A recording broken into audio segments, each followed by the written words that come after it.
मुझे याद है मिर्जापुर में फ्रांस के बहुत बड़े पॉलिटिकल लीडर आए थे। आपसे बेहतर कौन जानेगा कि वो सोलर प्लांट किसका लगाया हुआ था। वो सोलर प्लांट समाजवादी सरकार का लगाया हुआ था।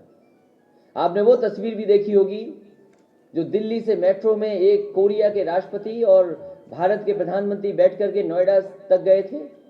वो भी मेट्रो समाजवादी सरकार की बनाई हुई थी।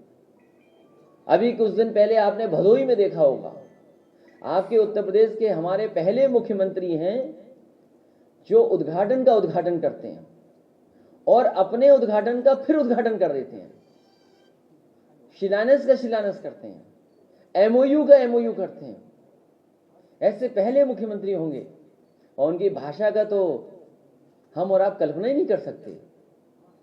हाल ही में जो भाषा उन्होंने बोली है, ये तो शायद कोई योगी नहीं बोल सकता। वो हमारा लोकतंत्र का मंदिर है जहां जनता की आवाज उठाई जाती है। हमारी परंपराएं हैं, हमारे तमाम वहां पर ट्रेडिशंस हैं जिनको हम फॉलो करते हैं। वहां पर सोचो, एक योगी मुख्यमंत्री क्या कहते हैं कि पलट कर मारेंगे, पटक करके मारेंगे, ठोक दो इनको। लाल टोपी, जाने क्या घबराते हैं लाल टोपी से।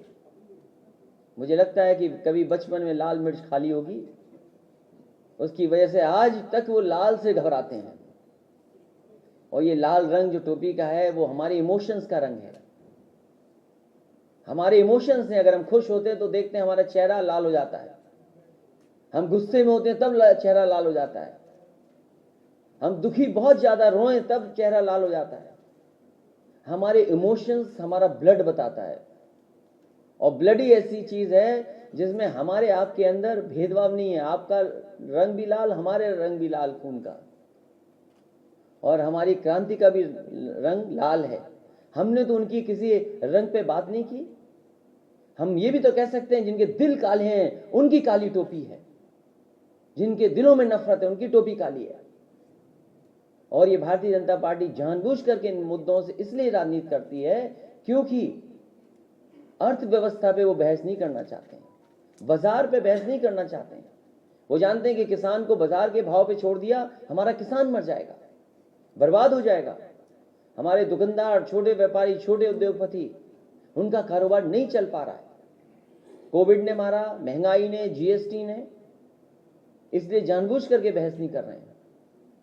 इसलिए आने वाले समय में समाजवादी पार्टी 2022 में सरकार बनाने जा रही है। इसलिए हम मिर्जापुर, सोनभद्र, भदोही के कार्यकर्ता और यहाँ की जनता से भी मदद मांगने आए हैं कि हमारी समाजवादियों की मदद करें। जो लोग कहते हैं कि पेट के बारे में कुछ कहा मुख्यमंत्री जी ने कि पेट में दर्द होता है, हम उन्हें एक ही सलाह देंगे, अगर उनका पेट बड़ा हो गया हो, पेट दर्द हो रहा हो, तो एक ही इलाज है, वो है साइकिल। साइकिल चलाओगे तो पेट भी कम हो जाएगा और दर्द भी कम हो जाएगा। इससे अच्छा इलाज कुछ मुझे दिखाई नहीं देता।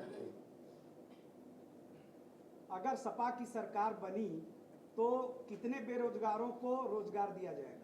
समाजवादी पार्टी की सरकार बनेगी तो काम, रोजगार और नौकरी के लिए काम करेगी समाजवादी पार्टी। बेरोजगारी भत्ता दिया जाएगा कि नहीं? ये अभी बता देंगे तो बीजेपी नकल कर लेगी, कुछ नई तोड़ निकाल लेगी।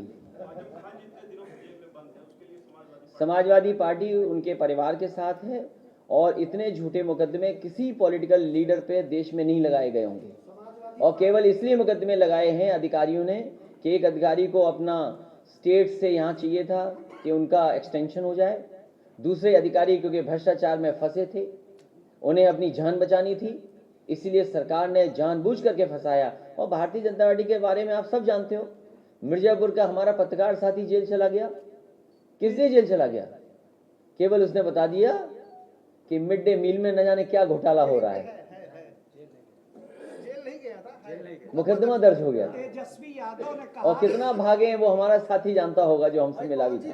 तेजस्वी यादव ने यहाँ जेल नहीं जा पाए, लेकिन प्रदेश में आप पता कर लो, तेजस्वी न जाने कितने पत्रकार जेल जा चुके हैं। और हमारा ये जो पत्रकार साथी है, उससे पूछो कितनी परेशानी आई होगी। बहुत परेशान हमारे साथियों ने नहीं किया। हाँ? 4 साल में इस सरकार ने क्या किया, क्या उपलब्धियां? 4 साल मत बोलिए, 5 बजट में इस सरकार ने उत्तर प्रदेश की जनता को धोखा दिया है। मुख्यमंत्री जी ये बताइए कि जैसे ईवीएम के रहते क्या समाजवादी पार्टी 2022 में सरकार बनाने की परिकल्पना कर सकती है? समाजवादी पार्टी ने लैपटॉप दिए भी हैं, नहीं, ईवीएम की बात हम करें। उस टेक्नोलॉजी को हम समझते भी हैं, और आप में से जितने लोग बैठे हैं, आपके मोहल्ले में आसपास कहीं ना कहीं समाजवादी पार्टी का अभी भी लैपटॉप चल रहा होगा, और जब ऑन करते होगे तो हमारी और नेताजी की तस्वीर आपको दिखाई देती होगी। वो इसलिए दिखाई देती है क्योंकि समाजवादी सरकार थी तो हमारी सेटिंग थी, ये 10 लाख नौकरी का तो वादा, इसलिए ईवीएम को हराने के लिए ही ये ट्रेनिंग कैंप चल रहा है हमारा। नहीं, आपके कार्यकर्ता ट्रेनिंग कैंप हमारा इसीलिए चल रहा है कि चुनाव ईवीएम से भी हो तो हराएंगे, और जैसी ही समाजवादी सरकार आएगी ईवीएम को हटाने के लिए सबसे बड़ी लड़ाई समाजवादी लोग लड़ेंगे। इस बार इतना वोट डालेंगे क्योंकि वोट हमारा ज्यादा है। समाजवादी पार्टी नेम चेंजर होगी या गेम चेंजर होगी? समाजवादी पार्टी अगली सरकार बना करके पूरे के पूरे उत्तर प्रदेश का गेम चेंज कर देगी। लोकल समाजवादी पार्टी के कार्यकर्ताओं को मिर्जापुर की पुलिस फंसा रही है, कभी हत्या में, कभी अन्य। ये जिलाधिकारी वही हैं, हाथरस वाले आप जानते होंगे, और पुलिस के लोग ये करते ही हैं जानबूझ करके मुकदमा फंसाने लगाना। समाजवादी पार्टी इस किसान आंदोलन में समाजवादी पार्टी के कार्यकर्ताओं पर 10,000 मुकदमे लगे हैं, और हम पे भी मुकदमा है इसी का, वैश्विक महामारी का। हम पे एक मुकदमा नहीं जिंदगी में, पहला मुकदमा दर्ज कर रही सरकार, और जो मुख्यमंत्री हैं उन पे न जाने कौन कौन सी धाराओं के मुकदमे थे और खुद वापस ले लिए उन्होंने। इसलिए ये ठोको नीति से चलाना चाहते हैं, किसी का सम्मान नहीं कर रहे हैं, चाहे वो पॉलिटिकल लोग हों चाहे पॉलिटिकल वर्कर हों। आपने बड़े काम किए हैं, जयंती है, आप भी बनारस में रहेंगे, प्रियंका गांधी भी बनारस में, बीजेपी के कई बड़े लीडर हैं।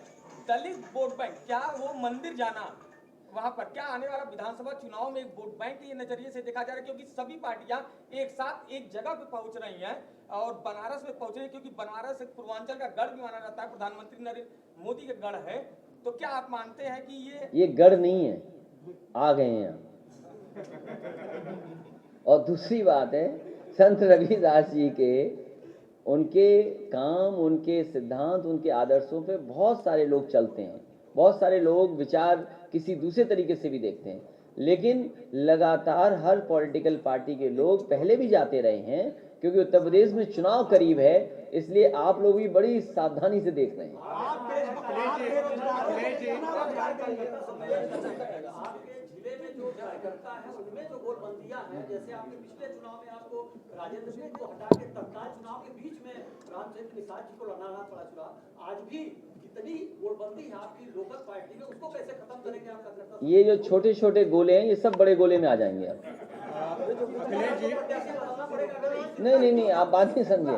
ये जो छोटे छोटे गोले बने एक बड़ा गोला बना देंगे, उसी के अंदर सब आ जाएंगे। ये सरकार के लिए सब एक होने जा रहे हैं, क्योंकि आज किसान दुखी है। अभी मैंने सड़क पे पूछा किसानों को, मैंने कहा हाथ जोड़ के पूछा कि बताओ और महंगाई बढ़ाना चाहते हो?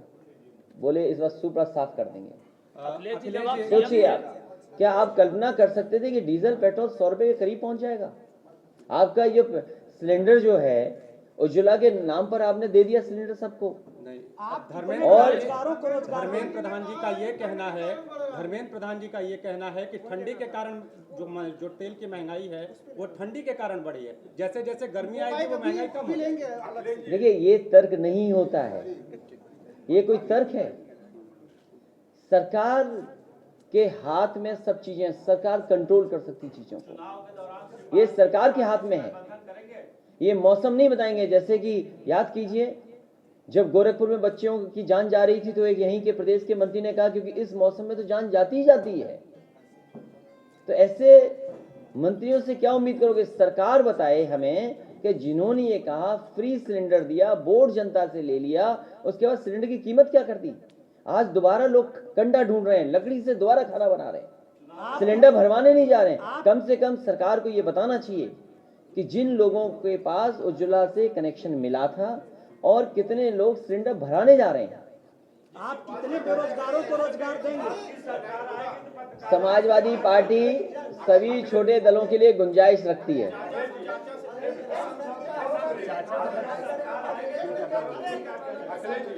ऐसा है कि आपने कहा 5 बजट हुआ, और जो भी सरकार होती है उसमें अगर सशक्त विपक्ष नहीं है तो इसका मतलब सरकार सही ढंग से काम नहीं करती। जब आपकी सर्वदलीय बैठक होती है, अभी बजट भी हुआ, पत्रकारों के लिए यहाँ तक कि जो वैक्सीन जिसे कहते हैं उसके लिए भी पत्रकारों को पत्र देना पड़ा मिर्जापुर में, और कुछ नहीं हुआ। तो आप इस मतलब पार्टी के लोगों ने कुछ बोला नहीं, उस पर टिप्पणी किया नहीं, हर चीज पे बजट पर आपने टिप्पणी किया सभी अखबारों में, लेकिन पत्रकारों के लिए कुछ नहीं बना। जबकि आपकी सरकार आप ऐसा करिए, एक विशेष पैकेज आपको दिया जाएगा। अच्छा नहीं, अरे रुकिए, अभी एक और बचा है कि मैं समझ गया बात को, मैं पूरा आपके लिए मैं बात समझ गया हूँ। जिस भावना से आप कह रहे हो हम आपकी भावना से जुड़ते हैं। अच्छा दूसरा, एक मिनट, क्योंकि एक बहन मुझे याद है, इस बहन को लैपटॉप मिला था सरकार में, और फिर लैपटॉप लाई है कि नहीं लाई हो? क्या बेच दिया? अच्छा घर रखा है। अच्छा नहीं, अरे मैं तो चाहता था लैपटॉप होता। ऊपर इधर से आ जाओ, ये लैपटॉप नहीं है इनके पास। नहीं पैर मत छुओ बेटा, बस यहीं खड़े हो। मुझे याद है, अच्छा बैठ जाओ कोई बात नहीं। हाँ इंद्रजीत जी आप कुर्सी बढ़ा लो क्या। मैं माता जी एक मिनट जो है उधर एक कुर्सी में उनको ही बढ़ा देना, माता जी उधर से आ जाए। मुझे याद है, और आप में से किसी ने अखबार में छापा होगा, मुझे नहीं पता कि किस अखबार में छपा था, लेकिन सरकार मेरी थी तो चुनाव के दौरान इस बेटी को लैपटॉप मिला था, और लैपटॉप मिलने के बाद कुछ अधिकारियों ने या किसी की शिकायत पर इसका लैपटॉप ले लिया था। तो जो अखबार में खबर छपी थी वो ये छपी थी क्योंकि इस बेटी से लैपटॉप ले लिया गया इसलिए इसने खाना नहीं खाया था।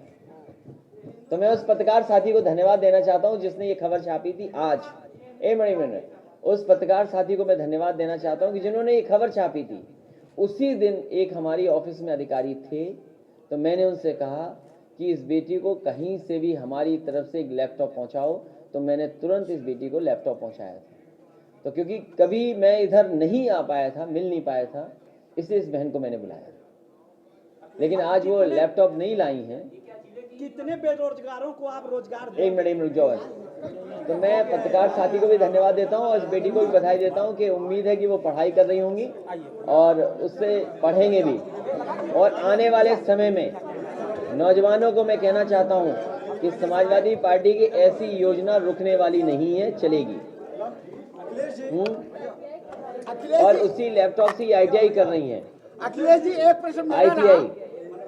और यही नहीं कि समाजवादी पार्टी कम से कम लोगों की मदद करती थी। याद होगा वो बुजुर्ग हमारे जो दूध लेके जा रहे थे अपना कारोबार करने, और नाव